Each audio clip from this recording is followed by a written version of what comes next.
Have you ever been riding around and you passed a National Wildlife Refuge and said, man, I'd love to hunt that place? Well, that may be more of a reality than what you think. Whole bunch up to your right. Oh, hello.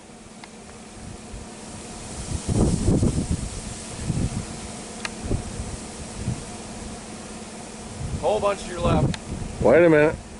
Now, I'm quite sure that you have seen the article written by an Outdoor Life, either online or in the magazine, talking about the Department of Interior opening up more federal lands to hunters and fishermen across the country and giving them more and more access. And to be honest, this is something that I really do believe in.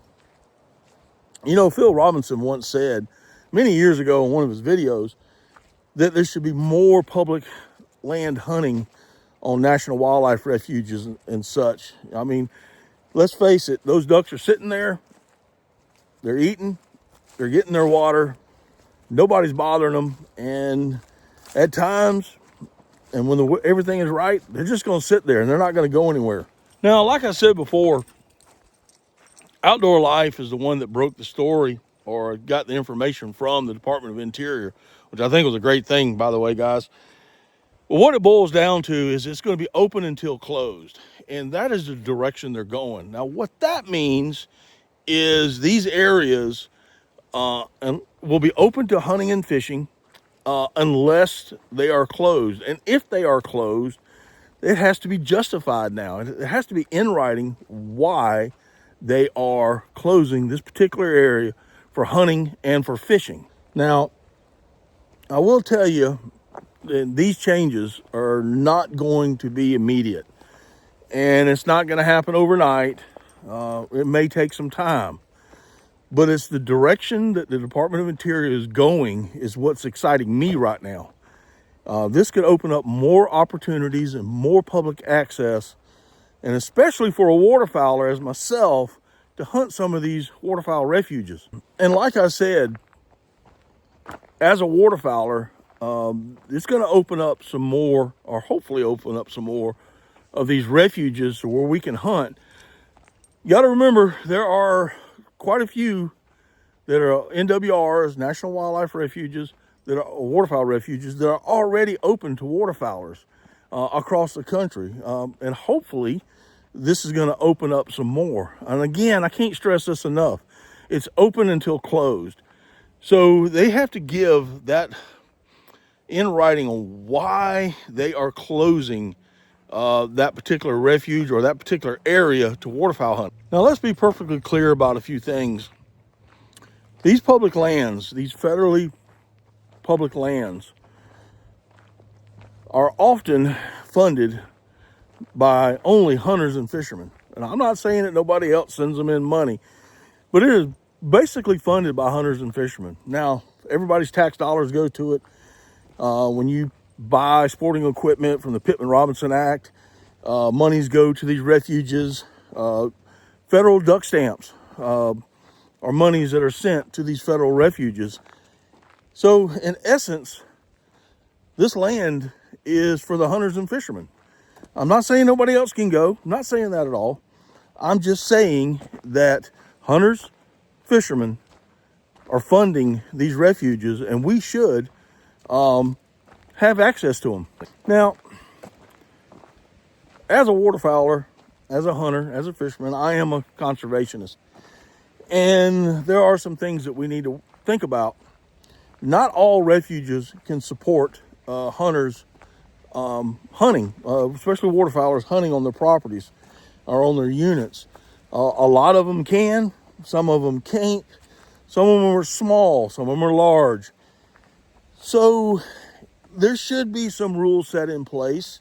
Personally, I think that it should, for right now, if they open up some of the refuges and the units around the country, and especially some smaller areas, they should be limited to 2 days of hunting. And let's just say, for sake of argument, that's going to be Wednesday and Saturdays. 1 day during the week, 1 day on the weekend. Now, we can do this very simply, limited access, 2 days a week. We can do lottery hunts. We can do draw hunts, first come, first serve hunts. There could be some areas that are large enough that can sustain not necessarily a free-for-all, but a lot more hunters, and these bigger areas could probably handle some regular boat traffic, such as regular sized boats and outboards, mud motors, that kind of thing. I also think some of the smaller ones need to be limited to walk-in hunts,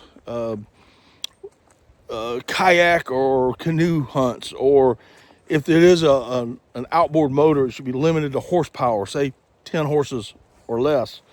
So I do believe there should be some restrictions on some of these areas, not all of them, but on some of them. I think that there needs to be, like I said, some type of restrictions and rules set in place.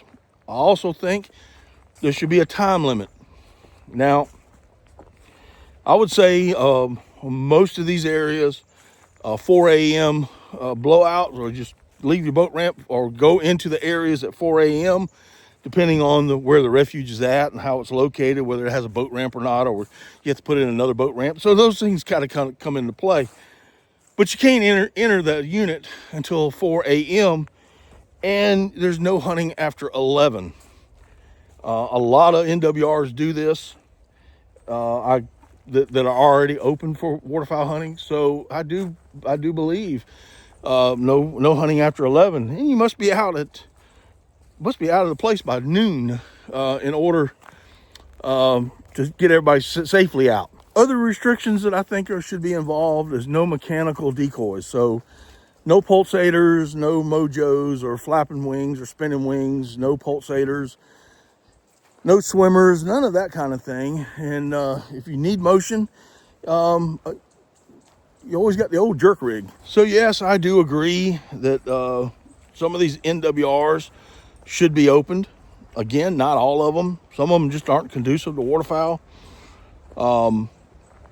And they all shouldn't be open at once. And for an example, there are, here in my home state of South Carolina, is the Santee National Wildlife Refuge. And they have 4 units. They have the Bluff unit, the Pine Island unit, the Cuddo unit, and the Dingles Pond unit.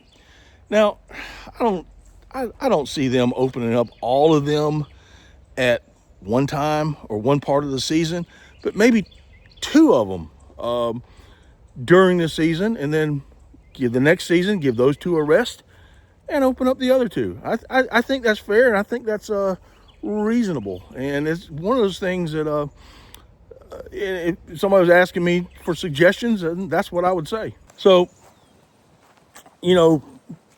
overcrowding is an issue. Pressure is an issue. Limited access is an issue. And when you get too many people into one spot, you have other issues that come along with that, and we all know what I'm talking about. But by gaining additional access to some of these federal properties, especially for waterfowling, you're going to eliminate some of the pressure. And you're not going to eliminate all of it, and you're not going to fix all of it. But what you will do is slow it down a little bit. As I said before, I think this is a good step. It's a good step in the right direction. There's a lot of overcrowding in a lot of public areas. We all know this with the certain state wildlife management areas. It's just people are stacked up. Things happen. We don't need to go into all that, but things happen when you get too many people in there. So opening up some of these refuges and open up more of these refuges to waterfowl hunting is going to relieve some of the pressure. It's not going to relieve all of it. It's not going to fix this problem, but it will help. Listen, I want to thank Outdoor Life for bringing this to everybody's attention. Again, I wouldn't have known had they not, wrote the article. I also want to thank the Secretary of the Department of Interior. Hey, dude, if you're listening, I'm all about this. I think this is a great thing. Anyway, guys, I hope you've enjoyed this little video that I'm doing. And we will see y'all next time on Daddy Duck 365. Listen, y'all have a good one. Come on, Bougie. Come on, girl. Yes, a good girl. That's a good girl.